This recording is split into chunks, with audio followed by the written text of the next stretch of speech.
Hello friends, பூங்காற்று திரும்புமா என்ற எபிசோடில் என்ன நடக்கலாம் அப்படிங்கிறத பற்றி பார்க்கலாம். இன்றைக்கான எபிசோட் இன்ட்ரெஸ்டிங்கான சுவாரஸ்யமான எபிசோட் அப்படின்னு சொல்லலாம். ஆனந்தியோட ஃபேமிலி எல்லாம் ரொம்ப சந்தோஷமாக வீட்டுக்கு வராங்க. இப்போ அவங்க வீட்டுக்கு பக்கத்தில் இருக்க அந்த முருகேஸ்வரி அவங்க இருக்காங்கல்ல, அவங்க வந்து போகும்போது மாப்பிள்ளை இருந்தாங்க, இப்போ மாப்பிள்ளையை காணாமே அப்படின்னு சொல்லி விசாரிக்கிறாங்க.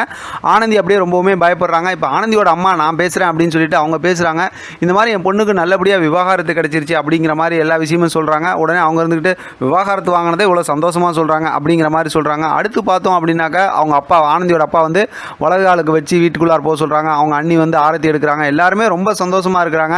இப்போ வீட்டுக்குள்ளார போனதுக்கப்புறம் பார்த்தோம் அப்படின்னா அவங்க அண்ணன் மனோகர் இருக்காங்கள, அவங்க வந்து ரொம்பவுமே மன்னிப்பு கேட்டு உனக்கு ஒரு அப்பா இல்லை, இனிமேல் அண்ணன் இன்னொரு அப்பா இருக்காங்க, வாழ்க்கை ரொம்ப சந்தோஷமாக வாழணும் அப்படிங்கிற மாதிரி எல்லாம் ரொம்ப சந்தோஷமாக பேசுகிறாங்க. ஆனந்தியும் ஹாப்பியாக இருக்காங்க. இங்கே பார்த்தோம் அப்படின்னா குமரன் தறியில் உட்காந்துருக்காங்க. கோட்டிக்கிட்ட அதாவது வெளிப்படையாக பேசுகிறாங்க இந்த மாதிரி ஆனந்தியை காதலிக்கிற விஷயத்த. இப்போ இது விஷயமா என்ன பண்ணலாங்க போது இப்போ பேசலாம் அப்படிங்கிற மாதிரி இவங்களுக்குள்ளார பேசுகிறாங்க. அது ஒரு ஃபன் கலாட்டாவாக இருக்குது. இப்போ அடுத்து பார்த்தோம் அப்படின்னாக்கா இங்கே ஜெயிலை காட்டுறாங்க. ஜெயிலில் வீராவை கொண்டு போய் அவங்க ஜெயிலுக்குள்ளார போட்டு அடைக்கிறாங்க. இருந்தாலும் வீரா அப்படியே முறைச்சிக்கிட்டு விரைச்சிக்கிட்டு தான் இருக்காங்க. இப்போ அவங்களோட அந்த ஜெயிலுக்குள்ளார போனதுக்கப்புறம் அங்கே ஏற்கனவே 3 ரவுடிங்க உள்ளுக்கு இருக்கிறாங்க. அவங்களாம் வந்து பார்த்தோம்னா வீரா கிட்ட ஒரு மாதிரி அதாவது தப்பாக பேசுகிறாங்க. ஆனந்தியை பற்றிலாம் அப்படி இப்படி பேசும்போது ஒரு கட்டத்தில் சண்டை வந்து எல்லாத்தையும் போட்டு அடின்னு அடிக்கிறாங்க. இப்போ வெளியில் இருக்க போலீஸ் போயிட்டு பெரிய போலீஸை கூப்பிட்டு வராங்க. அவங்க வந்ததுக்கப்புறம் பார்த்தோம் அப்படின்னா இவங்களை வந்து என்ன ஏதுன்னு விசாரிக்க பார்த்தா அதுக்குள்ளார வீரா வந்து தலையில் இடிச்சு காயம் பண்ணி வச்சுட்டு வீரபத்திரன் அப்படின்னு சொல்லிட்டு அப்படியே கீழே மயங்கி கீழே விழுந்துடுறாங்க. நான் என்ன நினச்சேன்னா இவங்கெல்லாம் அடிச்சுட்டு வெளியில் போவாங்க, ஹாஸ்பிட்டல் கூப்பிட்டு போகும்போது வழக்கம் போல் சினிமா படங்கள்லாம் பார்க்குற மாதிரி தப்பிச்சு ஓடி போயிடுவாங்க, தலைமறைவாகி அப்புறம் வேறு பேரில் வேறு மாதிரி வந்து வீரபத்திரம் வருவாங்க அப்படிங்கிற மாதிரி ஒரு கேரக்டராக நான் யோசிக்கிறேன். ஏன்னா கதையை அந்த மாதிரி கொண்டு போவாங்களோன்னு. அதாவது இங்கேருந்து தப்பிச்சு வெளியில் போயிட்டு பேரு கீறு எல்லாமே மாற்றி ஆளே அப்படியே வேறு கேரக்டர் வேறு மாதிரி வருவாங்க அப்படிங்கிற மாதிரி தான் யோசிக்க தோணுது.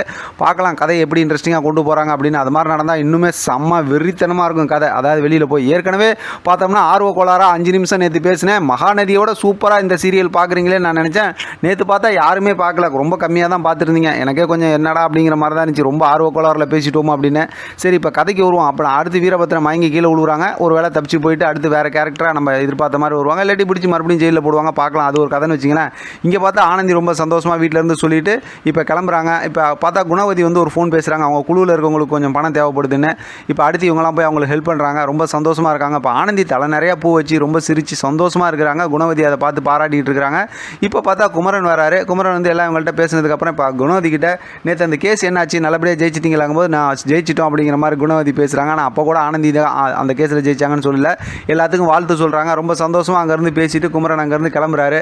இப்போ குணவதி ஆனந்தி கிட்ட நீ இனிமேல் சந்தோஷமாக புதுசாக ஒரு வாழ்க்கையை ஆரம்பிக்கணும் அப்படிங்கிற மாதிரி சொல்கிறாங்க. ஆனந்தியும் அப்படியே சிரிக்கிறாங்க. ரொம்ப அழகாக இருக்காங்க ஆனந்தி இன்றைக்கி. பார்க்கலாம் அடுத்து கதை எப்படி ட்விஸ்ட்டாக கொண்டு போகிறாங்கன்னு. இதை பற்றின உங்களோட கருத்து கமெண்ட் பாக்ஸ் தெரியப்படுத்துங்க. தொடர்ந்து ஆதரவு கொடுங்க. தேங்க்யூ ஃபார் வாட்சிங்.